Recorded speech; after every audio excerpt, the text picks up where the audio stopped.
Hello दोस्तों, welcome back to रोजाना market update. आज के वीडियो में हम डिस्कस करेंगे मार्केट का कंप्लीट एनालिसिस, मेन रीजन क्या रहा है मार्केट गिरने का, फेड की तरफ से रेट कट और पॉवेल जी की कमेंट्री और आईपीओ न्यूज के बारे में। दोस्तों, आज सेंसेक्स लगभग 600 पॉइंट डाउन में क्लोज हुआ है और निफ्टी भी 176 पॉइंट्स डाउन पे क्लोज हुआ है। मार्केट नेगेटिव में क्लोज होने के दो मेजर रीजन है। पहला तो फेड ने रेट कट किया है जो कि पॉजिटिव न्यूज है, बट उसके बाद पॉवेल जी ने जो कमेंट्री की है उसका इम्पैक्ट मार्केट में दिखा है। पॉवेल जी ने बोला है कि दिसंबर में कोई रेट कट नहीं होगा, इससे इन्वेस्टर्स को डिसअपॉइंटमेंट मिला है। और दूसरी न्यूज, आज एक्सपायरी थी जिसकी वजह से मार्केट में वोलेटिलिटी देखी गई। निफ्टी बैंक भी आज 0.7% डाउन था और निफ्टी फार्मा भी 0.81% डाउन था। चलिए आज के टॉप परफॉर्मर्स के बारे में डिस्कस कर लेते हैं। आज कोल इंडिया 1.49% पॉजिटिव में क्लोज हुआ है। आज एनर्जी सेक्टर में एक बड़ी तेजी देखी गई है जिसकी वजह से ये स्टॉक को इम्पैक्ट हुआ है। आज एनर्जी इंडेक्स 2% अप पे क्लोज हुआ है। एल&टी भी आज 0.74% अप पे क्लोज हुआ है। भारत इलेक्ट्रॉनिक्स भी 0.66% अप पे क्लोज हुआ है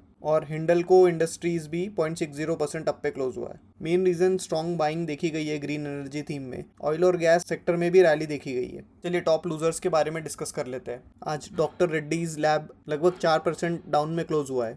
फार्मा सेक्टर में तेजी नहीं थी क्योंकि जीएसटी चेंजेस जो हुए थे रिसेंटली, जिसका इम्पैक्ट फार्मा कंपनी के मार्जिन्स पे हुआ है। एचडीएफसी लाइफ इंश्योरेंस भी आज लगभग 2% डाउन पे क्लोज हुआ है और भारतीय एयरटेल भी आज लगभग 1.81% डाउन पे क्लोज हुआ है। मेजर रीजन आज प्रॉफिट बुकिंग देखी गई है और एफआईएस की भी सेलिंग जारी है। चलिए एफआईएस डीआईएस एक्टिविटी के बारे में डिस्कस करते हैं। जब मैं वीडियो रिकॉर्ड कर रहा हूँ तब का ये लेटेस्ट डेटा है। डीआईएस ने लगभग 5,690 करोड़ की बाइंग की है और एफआईएस ने लगभग 2,335 करोड़ की नेट सेलिंग की है। अगर अक्टूबर महीने की बात करें तो डीआईएस ने टोटल नेट बाइंग 43,256 करोड़ की है, जो कि एक स्ट्रॉन्ग सपोर्ट दिखाता है। और एफआईएस का थोड़ा मिक्स्ड रिएक्शन है, कभी बाइंग करते हैं कभी सेलिंग करते हैं क्योंकि मार्केट थोड़ा अनसर्टन है अभी। चलिए Q2 के अपडेट्स के बारे में डिस्कस करते हैं। स्विगी ने अपना Q2 का रिजल्ट पेश किया है जिसमें रेवेन्यू कंपनी का 54% बढ़ गया है, लेकिन कंपनी लॉस में है और लॉसेस भी इंक्रीज हो गए। टोटल लॉस अभी 1,090 करोड़ हो गए हैं। यह नई कंपनी तो स्केल कर रही है बट प्रॉफिट नहीं कमा पा रही है। वैसे भी स्टार्टअप कंपनीज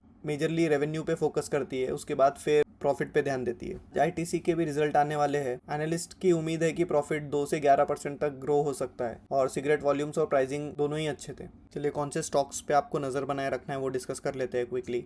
एनर्जी सेक्टर में आप ओएनजीसी पे नज़र बनाए रख सकते हैं। एनर्जी सेक्टर 2% अप पे भी क्लोज हुआ है आज। मेटल सेक्टर पे आप सेल पे नज़र बनाए रख सकते हैं। आईटी सेक्टर में HCL टेक, एम्फेसिस। चलिए ग्लोबल न्यूज़ और आईपीओ के बारे में डिस्कस कर लेते हैं। ऑरक्ला आईपीओ का सेकंड डे था जिसमें सब्सक्रिप्शन 1.16% ओवर सब्सक्राइब हुआ है। इसकी लिस्टिंग 6 नवंबर की है। गोल्ड गिरते ही जा रहा है। गोल्ड का 10 ग्राम का रेट अभी 1,20,000 है। बिटकॉइन लगभग 98 लाख्स पे चल रहा है इंडियन रुपीज़ में। अगर इंडियन रुपीज़ की बात करें तो 88.59 चल रहा है। रुपी हल्का सा अप्रिशिएट हुआ है। चलिए फेड रेट कट के बारे में डिस्कस करते हैं। ट्रंप और शी जिनपिंग दोनों की मीटिंग आज चल रही है साउथ कोरिया में। अगर दोनों की मीटिंग अच्छी रही तो टैरिफ यूएस कम कर सकता है चाइना पे। सोयाबीन और रेयर अर्थ मेटल्स के बारे में भी डिस्कशन हो सकता है और ये ग्लोबल मार्केट के लिए बहुत ही पॉजिटिव न्यूज़ रहेगी। स्पेशली मेटल, क्रूड ऑयल पर पॉजिटिव इम्पैक्ट देखा जाएगा। फेड ने कल 25 बेसिस पॉइंट से रेट कम की है, यानी इंटरेस्ट रेट अभी 3.75 से 4% है। लेकिन उससे भी इम्पोर्टेंट बात यह है, पॉवेल जी ने जो कमेंट्री दी है उसमें मेंशन किया है दिसंबर में रेट कट होगा या नहीं इसकी कोई गारंटी नहीं है। कल आप कौन से स्टॉक्स पे नज़र बनाए रख सकते हैं? ओएनजीसी पे नज़र बनाए रख सकते हैं, ग्रेफाइट इंडिया और सेल। ये किसी भी तरह का बाइंग रिकमेंडेशन नहीं है। आप एनर्जी, मेटल और बैंकिंग सेक्टर पे भी नज़र बनाए रख सकते हैं। कल आईटीसी के भी रिजल्ट आने वाले हैं और बैंकिंग डेटा की अगर बात करें तो लोन और डिपॉजिट ग्रोथ फिगर्स भी आएंगे। तो दोस्तों चलिए समराइज़ करते हैं जो कि हमने सब डिस्कस किया है ये वीडियो में। बाजार कॉशियस है जिसमें एफआईएस बेच रहे हैं माल और डीआईएस लगातार खरीदी कर रहे हैं, जो कि पॉजिटिव न्यूज़ है। एनर्जी और मेटल सेक्टर में भी तेजी है। फार्मा में थोड़ा प्रेशर है। देखते हैं क्या कंक्लूड होता है मीटिंग में ट्रंप और शी जिनपिंग। अगर आपको ये वीडियो हेल्पफुल लगा तो लाइक करें, शेयर करें, सब्सक्राइब करना ना भूलें रोज़ाना मार्केट अपडेट को।